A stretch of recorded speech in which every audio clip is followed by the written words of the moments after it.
More than 2,500 years ago, one of the most mysterious wonders of antiquity was built in the bleak landscape of ancient Mesopotamia.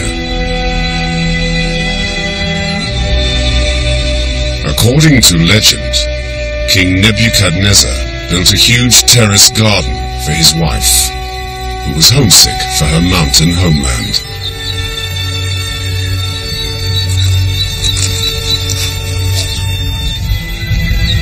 Ancient writers describe a man-made mountain the size of an amphitheatre raised from the ground on huge stone supports.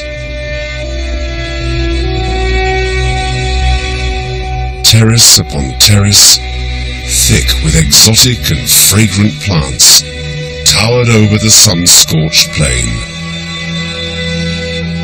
Not for nothing were the Hanging Gardens of Babylon considered one of the 7 wonders of the ancient world.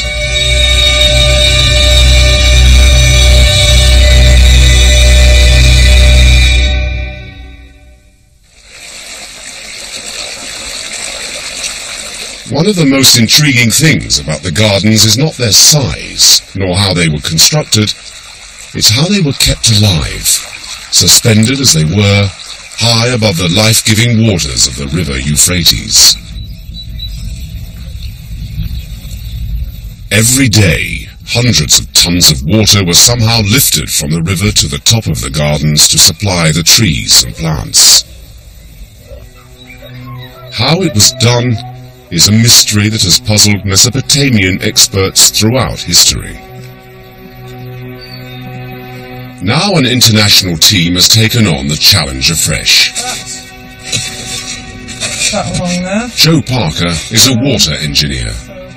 John Ollison is an archaeologist with a special interest in ancient water-lifting technology. And Stephanie Daly is an expert in Mesopotamian history. Together, they are going to turn this arid Jordanian hillside into a small-scale version of the Hanging Gardens of Babylon.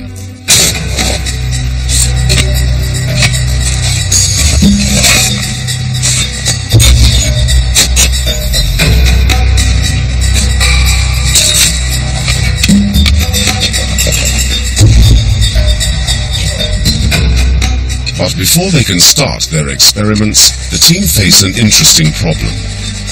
Nobody knows for sure where the gardens were, what they look like, or even if they existed at all. The ruins of the city of Babylon were discovered in southern Iraq 100 years ago, and they have been extensively excavated. But no trace of the gardens has ever been found. Everyone's been looking in the wrong place. 200 miles to the north of Babylon was another great city called Nineveh, ruled by a king called Sennacherib. Sennacherib was a great engineer who was renowned for his building works. One of his proudest achievements was a set of hanging gardens, shown here on a relief found in the ruins of Nineveh. Stephanie Daly thinks the two kings have become confused, and these are the Hanging Gardens of Babylon. It does seem to have several of the features that are mentioned by the Greek authors. It is a series of terraces with trees planted on them. We have water brought in on an aqueduct halfway up the garden, and there are terraces built above that. Some people said, well, this is a prototype for the Hanging Gardens, and of course they can still say that, I'm sure. And if one had found something in Babylon, I would agree with them, but they haven't, so I don't. Whether these are the gardens of legend or not, they would have needed water. The terraces below the aqueduct are not a problem, but above it, the plants and trees would have needed up to 300 tons of water every day. Now that's about 75,000 buckets, or putting it in another bathfuls. So that's an awful lot of water, all of which has to be lifted by hand. Our team are going to try lifting water up their model of the gardens to work out how Sennacherib might have done it. They've cheated slightly by carving their terraces into a hill rather than building them on stone supports. But the local labour force have done it all by hand, using only technology that would have been available to the ancients. These are about a quarter of the size of the original terraces, but the overall lift from top to bottom is 10 metres, plenty big enough to test different water-raising technologies. Scoops up some water and... No, I pull it up, see that? Our expert in ancient technology, John Ollison, thinks one device is the clear favourite. That'd be about right. It's a kind of crane called a shadoof. It's a very simple device, and that's one reason it continues to be used after almost 4 millennia. You've got the tip beam, which is the biggest part. You have the frame that holds it up with a cross beam, and a fairly stout rope that's put together in a simple way to serve as a flexible hinge. Then you have a counterweight on the back, which is usually made of mud and straw, and a little bit of dung as a kind of adhesive.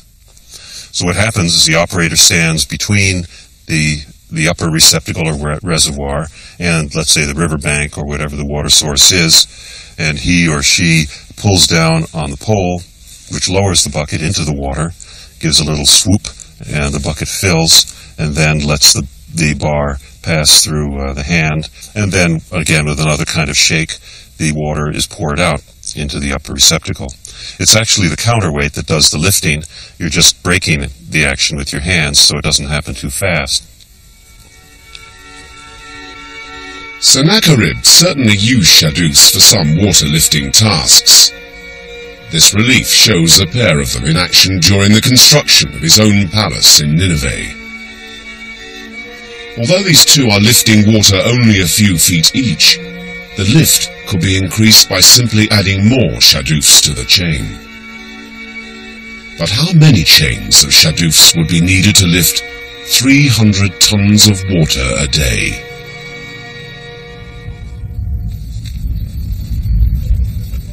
To find out, the team are building a chain of shadoofs up the side of the gardens.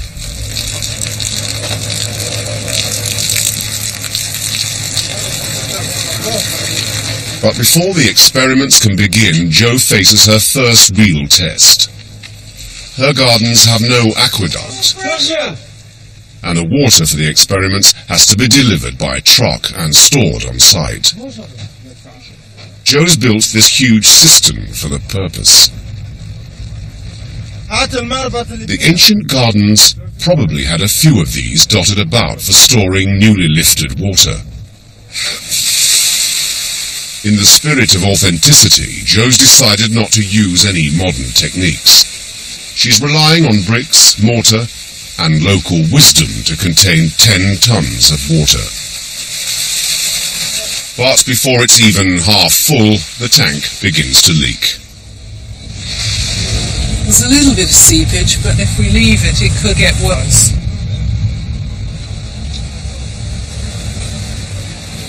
Jad, the Jordanian site manager, has got an appropriately old-fashioned solution.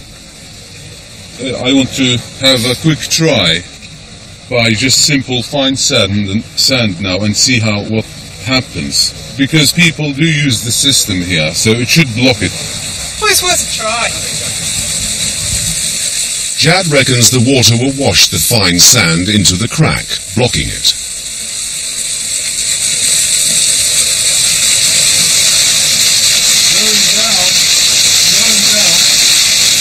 Well, it stopped, you see now. You're right! That's fantastic! I don't believe it. Well, now you should believe it. I'm impressed. Relief. But only for a moment. Oh my god, that's another leak here too. Is it round the tap? I don't know. I don't know.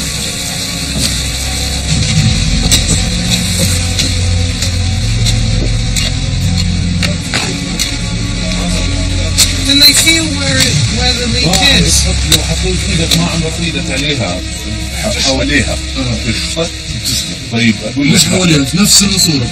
طيب شيل ايدك شوية هاي شغالة حط ايدك هسه. I think it's the floor. It's the whole ground. Look. Yeah. انتوا الشباب ابعدوا. Even if they could find the leak, it's too severe to plug. The priority now is to divert the torrent so it doesn't wash away the site.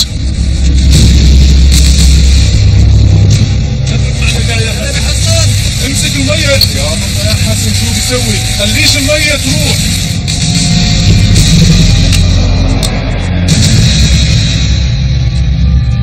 We thought the ground was very well compacted, and we didn't build any sort of rock foundation underneath it.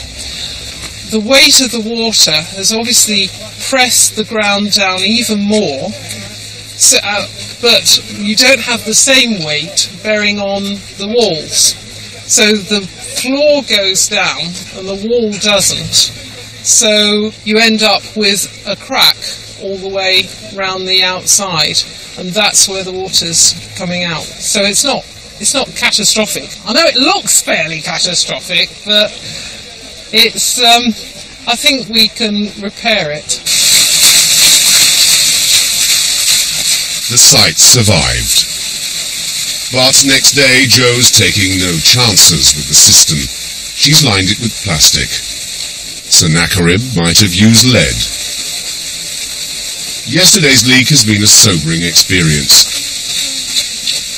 If it's this hard just to contain 10 tons of water, how hard is it going to be to lift it?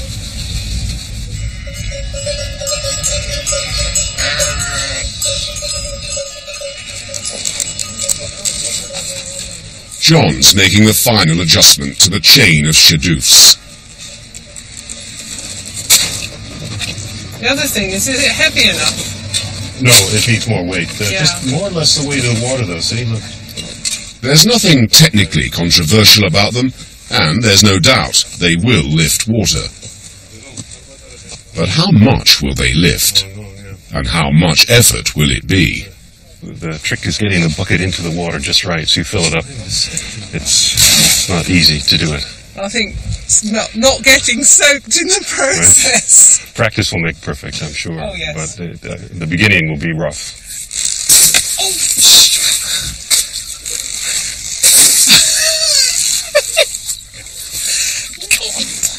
That's it. There you go. Whoa. Wrong way round. The principle of the chain is that water is passed up the slope from machine to machine. So John can't work with his shadoof until Joe's lifted some water into the middle sump. Which, at this rate, will be sometime next year. And the gardens will have long since perished. I got some. Eventually John can get started, and it's clear he's a natural. I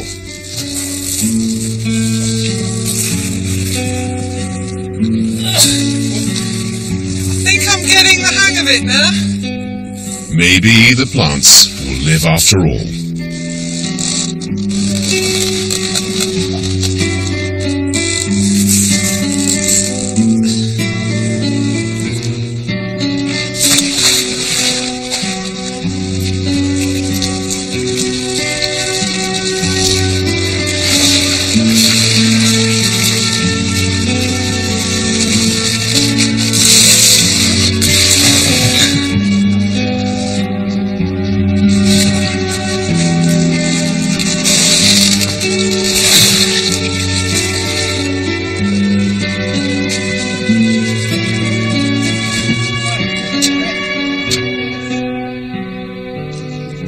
Joe calculates that with a more practiced technique, a single chain of shadoofs could lift 1 cubic metre of water an hour.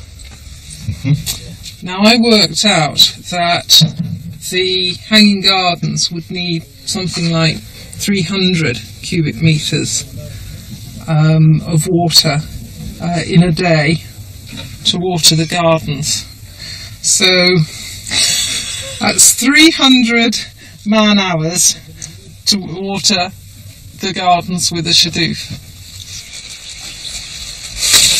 At this rate, Sennacherib would have needed 15 chains of shadoofs working round the clock to lift enough water to keep the upper terraces alive.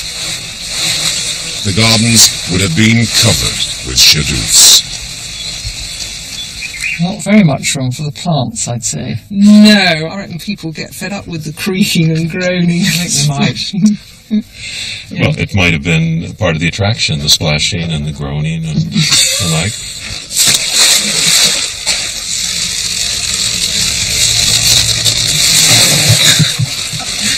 Set me up nicely. I think it would look like a sort of peasant situation, really. And here we've got a royal garden attached to a palace belonging to the most powerful king in the world. And he doesn't want a lot of sweaty chaps heaving and puffing just to get bucketfuls of water up a slope. To make her point, Stephanie is writing an inscription plaque for Joe's Gardens in cuneiform, the language of ancient Mesopotamia. It says these are a replica of Sennacherib's hanging gardens at Nineveh, which were not watered by shadoofs. So, how was it done? Stephanie thinks the answer could lie in another, much older cuneiform inscription.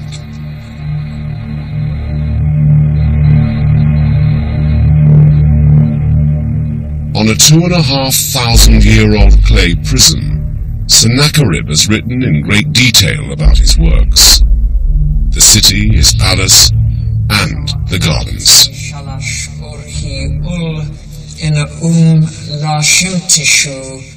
But deciphering the text is tricky. Stephanie is one of only a handful of people in the world who can read cuneiform. And even she finds it tough going. First of all, you copy it.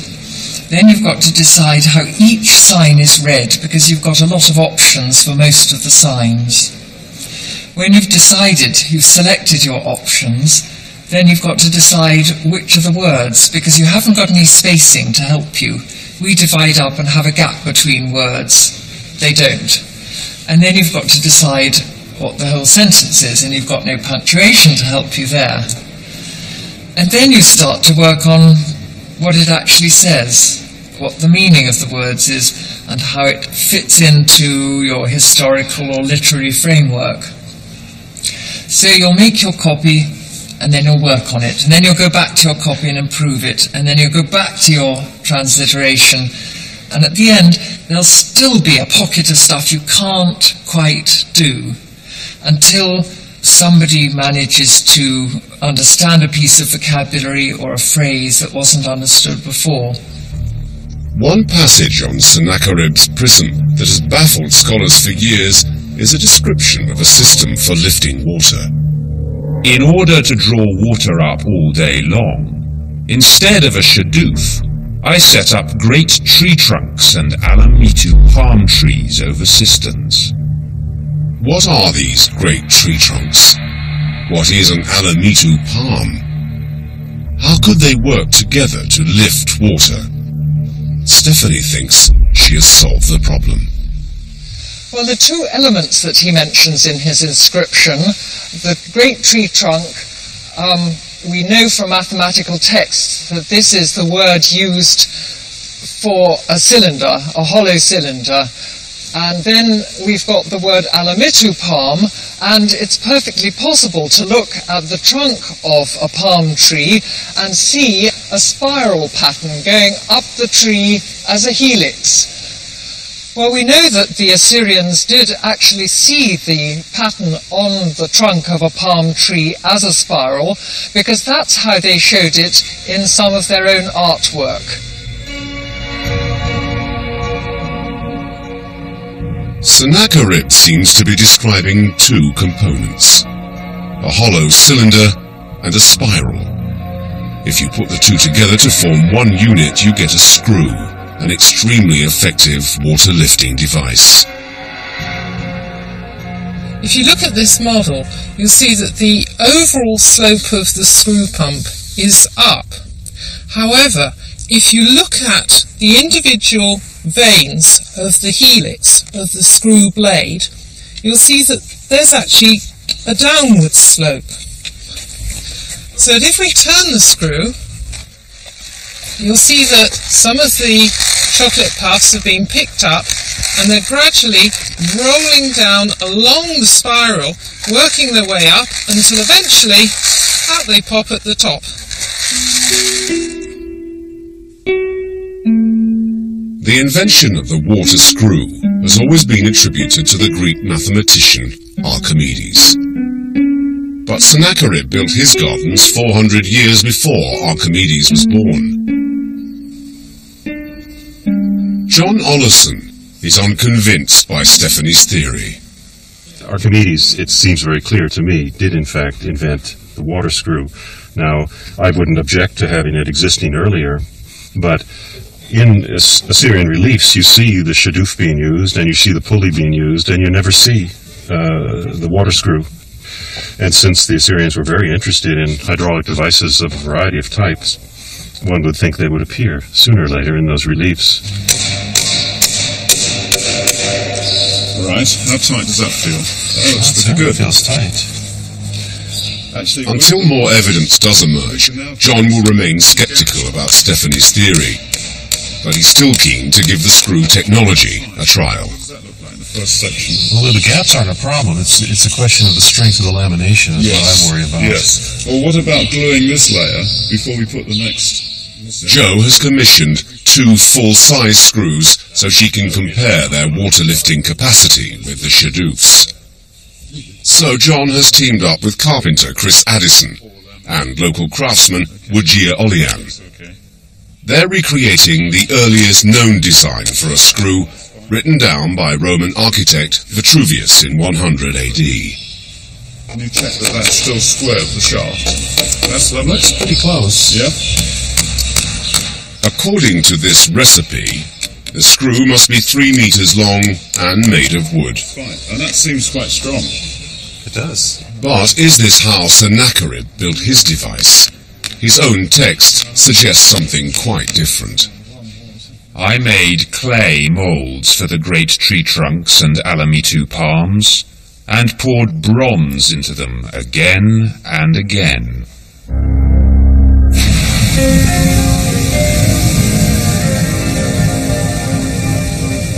Casting a working bronze screw using the technology from 2,500 years ago would have been an almost unbelievable technical achievement. Unfortunately, Sennacherib doesn't describe how he did it.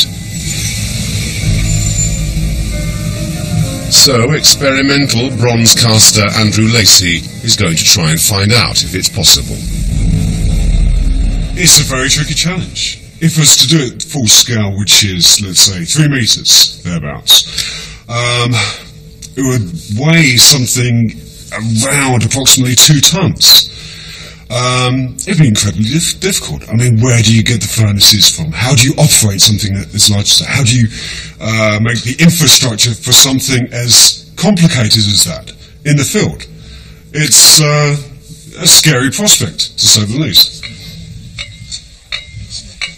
Luckily for Andrew, there's not the time or the money for him to try a full-scale casting in the field.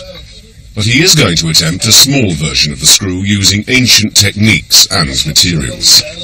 So we have the charcoal, up to there as well. Even small scale, it's quite a task. He's got to design a furnace capable of melting 60 kilos of bronze. That's the sensor. Tougher still, he's got to work out how Sennacherib was able to create a mould for the complex shape of the screw. The conventional approach would have been the lost wax method. Lost wax process would be to produce a pattern, exactly the shape of the Archimedes screw, the helix that you want, dimensionally perfect. This would then be, when it's in wax, wrapped in clay, which makes the casting mould.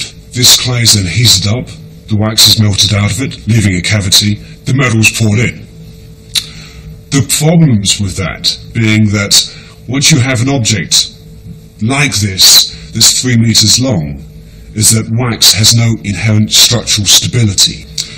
It will warp. The blades themselves would start to bend slightly. If that's cast and is put inside a cylinder, any degree out will stop it.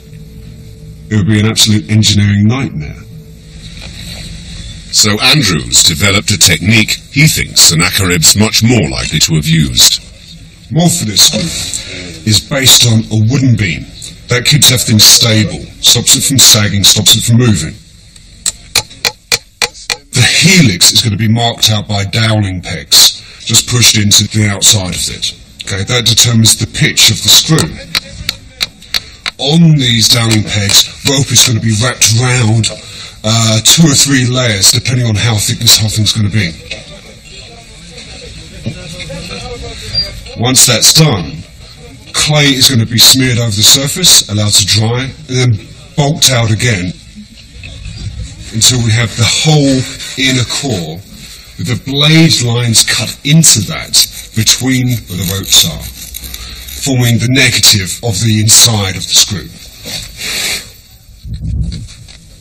And after 3 days' work, Andrew's negative is nearly ready. Okay, so theoretically, and this is going to take a lot of theorising, if I can lift this, this will go straight down on the inside, only a lot more tighter than this, giving very little play.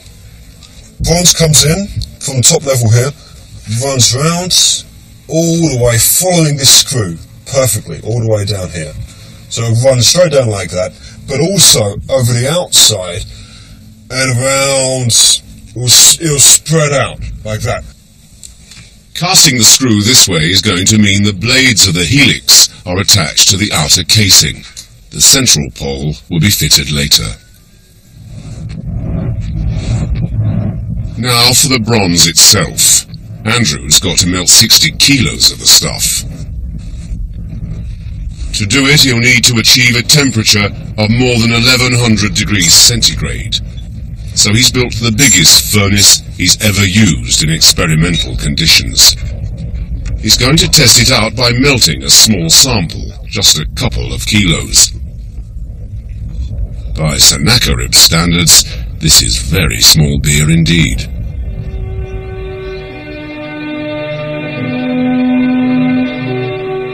Using techniques he developed himself, Sennacherib's craftsmen were able to cast vast statues, some 5 meters high, weighing as much as 40 tons.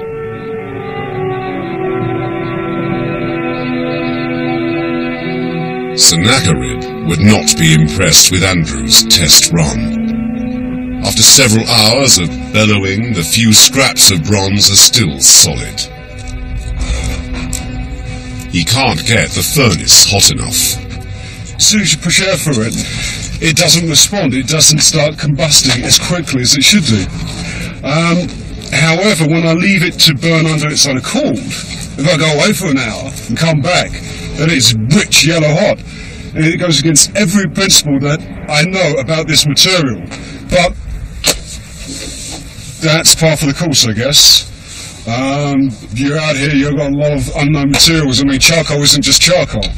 A pine charcoal burns completely different to an oak charcoal, burns completely different to cedar. So, again, it's another one of those really awkward learning curves.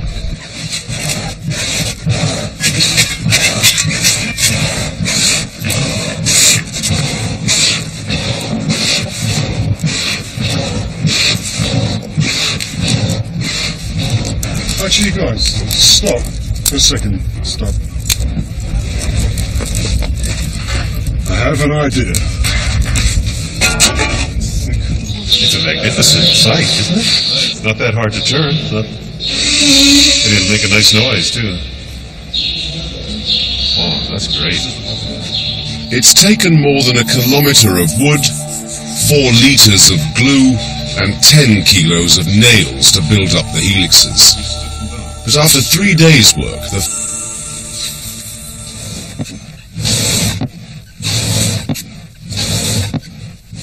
Andrew thinks he's fixed yesterday's furnace problem.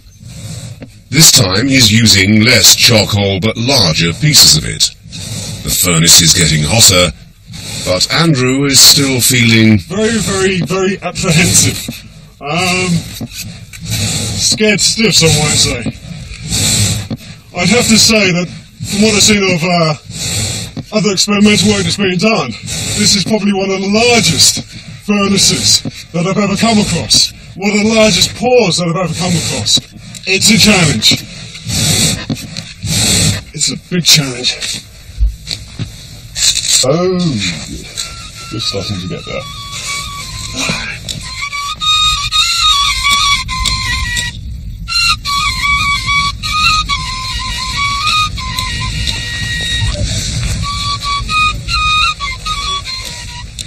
Andrew's bronze screw, if he can make it, will only be 1 metre long. So Joe's decided that the best way to test the lifting capacity of the screw technology is to use the wooden ones. Okay. She's built a series of sumps and bearings up the other side which to mount them. The lift from one sump to the next is 1 metre. Sennacherib's bronze screws would have been 10 times heavier. But he had lots of slaves. Right, so we've got to lift the top in. We don't want to push against it. Right. Bring it up. Bring it up. Going in.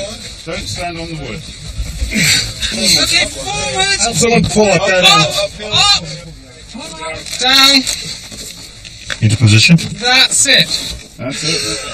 Yes! We did it!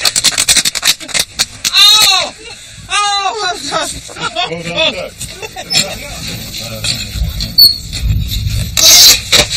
Andrew's changes to the furnace seem to have done the trick. Find out, everybody, please. Stand well back.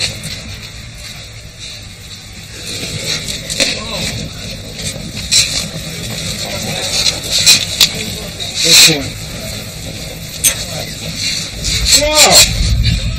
We got there in the end. Absolutely marvellous. And only very slightly burnt. Excellent. The way that was running like that, it was so fluid.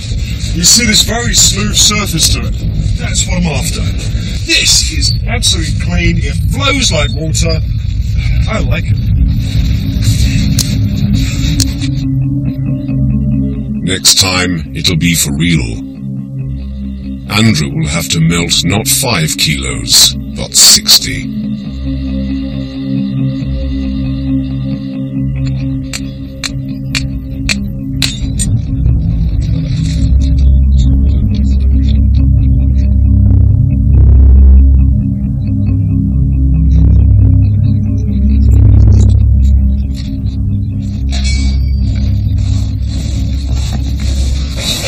I've just had another idea, and I mean, I don't know if it will work, but if you... It's easier for Andrew to judge temperatures if he casts in the dark, so the team have got the day to struggle with the next challenge. They are trying to work out how to rotate the wooden screws.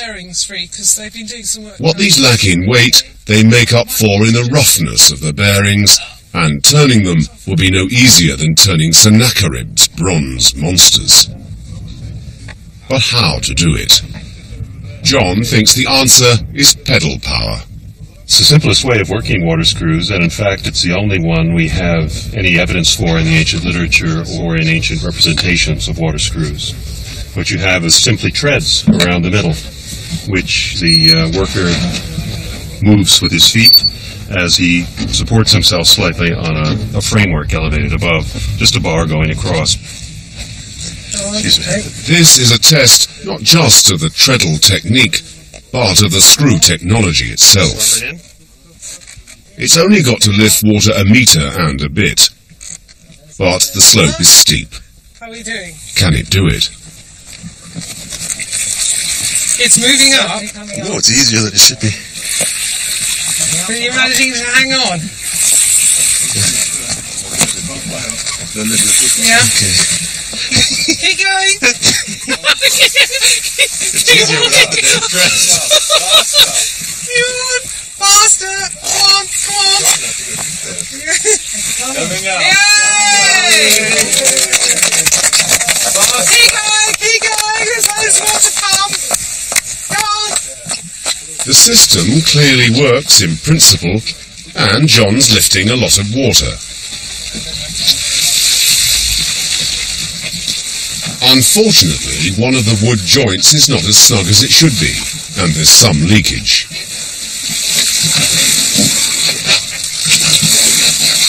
Nevertheless, the screw is lifting water at least 10 times quicker than the Shadoofs.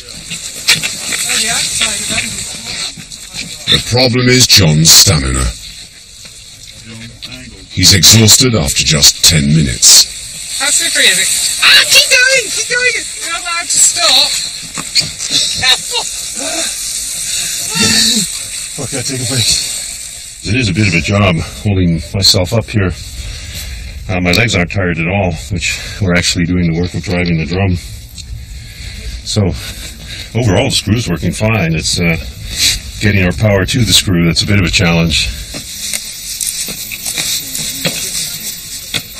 Sennacherib himself is not particularly helpful on how he powered the screws.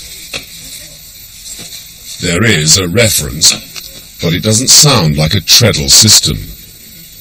In order to draw water up all day long, I had ropes, bronze chains and bronze wires made, and instead of a Shadoof, I set up the Alamitu palms and great cylinders. Could the ropes and chains be part of the powering mechanism? And, if so, how? I just thought if we lashed an ordinary rope round it, get some tension, perhaps by putting it round a post, and then just sort of haul like that. Well, it's awkward. You lose a lot of effort. You're using the wrong muscles. And when the water screw is wet, I'm not sure it's actually going to work because there'll be a lot of slippage. Actually, I mean, I was thinking if you had a pit underneath, then all you could be pulling down like that. Well, you've got a point there. Which is actually that's more efficient, isn't it? More. And they could actually be almost using their own weight, you know, sort of. So it could be work like that. Yes. You know, all you see is the chain, and you don't actually see the person pulling. So now you've got these poor guys down in a pit pulling on the chains. Well, they're slaves! You do what you want with them! Oh, come on. Joe can't test this theory directly. It would mean totally redesigning and rebuilding her gardens, and there's not enough time. But she can test the principle of a rope-powered system. The main technical challenge is getting the rope to grip the cylinder of the screw.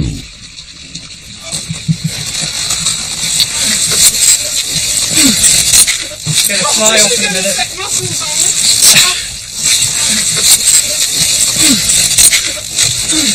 It's coming on!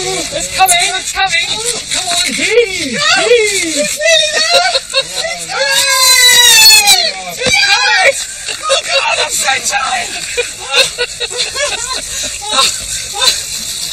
I can't! It's that! The rope is off! Only a partial success. Can they find a way to turn the screw without the rope fouling? Right. Going to do it again? Okay. There you go, about that speed. That's about it. There must be an optimum angle for this. It's not. Oh, this keeps twisting. Oh no, that's awful. You see, the rope keeps twisting. Yeah, I mean, that's the main problem. When it crosses over, it just sticks solid. How about trying it just with one loop around? Maybe that'll give enough friction. Just give it a try. I might do. Yeah, I think that might be worthwhile. Tell you what, there's another way, Yeah. Joe. Make the rope go in a figure of 8. You'll get more friction around it there. Oh, that's better.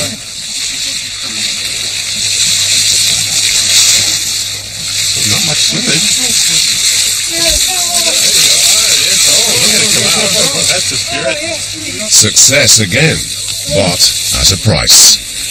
Like the treadle method, this is physically exhausting. Not much slippage. Though with refinements to the bearings and a plentiful supply of slaves, both rope and treadle systems could have delivered enough to water the gardens. But which is Sennacherib most likely to have used? My feeling is they both work, but we haven't got either one working as well as it should. The rope method, I've got this picture in my mind of this guy underneath it pulling down, which is quite easy and which would keep the rope tight. So I think they're both good. That's slightly more efficient, but I think this one is the one I feel would have been used for Babylon. However they were powered, the water screws would have been much less obtrusive than the shadoofs. Just 2 chains could have supplied ample water for the upper terraces. But with a lift of just over a metre each, Sennacherib would have needed at least 8 in each chain. And at 2 tons each, that would have tested even his metal as a bronze caster. Any old how, it doesn't really matter, it's so rough. We just put it straight down. Andrew has spent much of the day putting the finishing touches to his mould. The key is to make sure there's an even gap between the core and the casing. This gap will become the cylinder of the screw. He's left most of the heavy furnace work to his team, and he's very pleased with their progress. All the stuff that I put in the crucibles earlier, molten down absolutely fantastically. It dropped really quickly. So I've just topped it up. It's doing the trick. It's really doing the trick.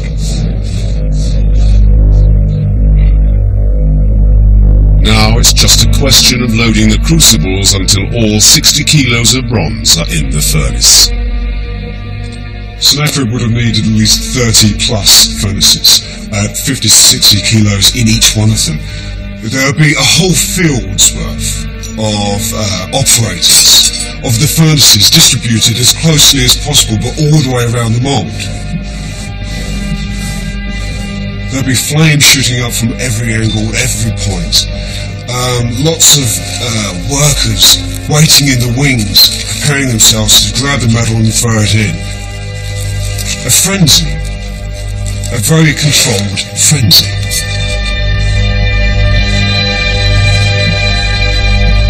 We'll just stop for a second.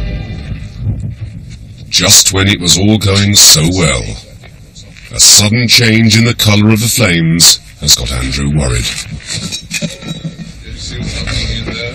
Look. Dipping, maybe. Possibly one of the crucibles has cracked. I think it is on one side. In fact, the heat's so fierce that it's cracked a fragment of one of the crucibles, reducing the thickness of its wall. The bronze inside this one is much hotter than the other 2. It just means the bronze is actually very, very hot, and it's actually oxidizing rapidly. There's nothing Andrew can do about this.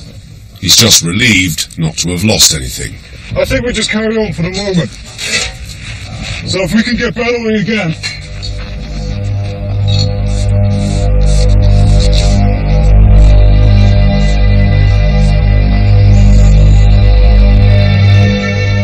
One hour later, the bronze is all molten. It's time for the most difficult part of the operation. I take one, I lift one up. We both walk over there, but I pour first, just in case anything happens. As the pour begins, I guess you would see teams of operators lifting out crucibles or tapping. If there's any hesitation with this at all, then you've ruined the casting. You'll get cold shunts, as they're called, where the metal hits cold metal from before and doesn't join. So everything has to be sequentially perfect, has to be timed so beautifully. And it's dangerous. The crucibles each contain 20 kilos of molten metal.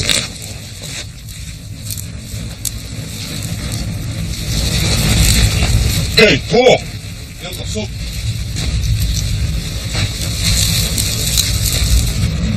Okay, keep going, faster, faster! Faster, keep going.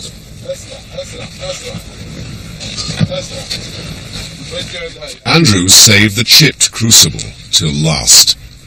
The metal in it is so hot it could cause the mould to explode.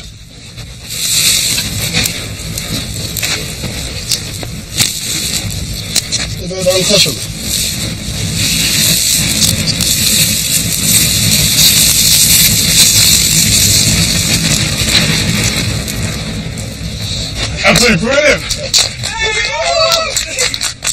We got to the man! I don't know what, but at least it went in.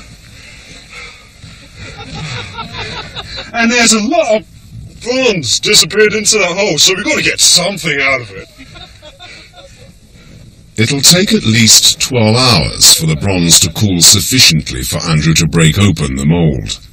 Only then will he discover whether he's cast a bronze screw or a shapeless blob.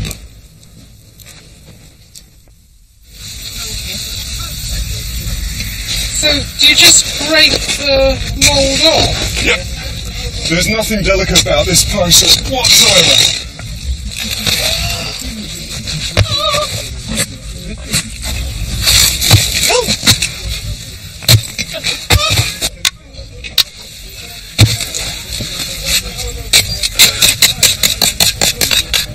It looks like he's done it.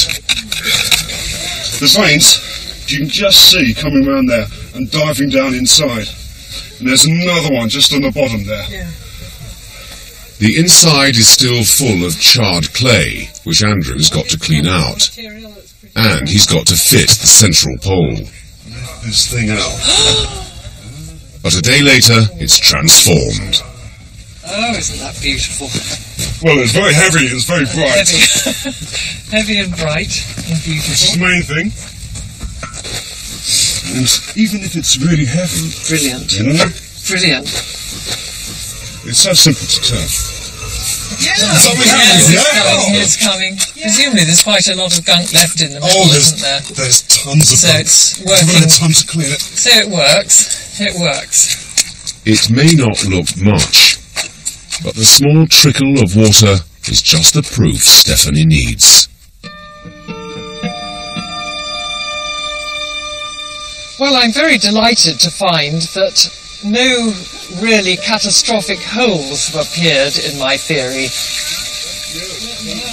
I think that this is the right way to understand what Sennacherib did, and we've shown that it was possible at the time.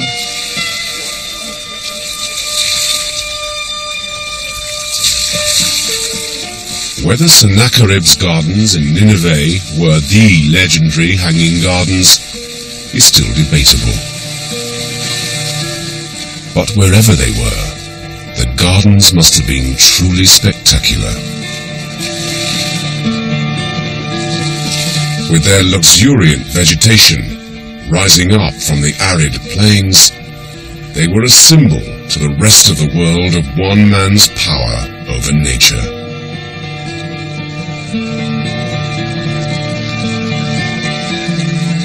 But no one will ever know for sure what they look like.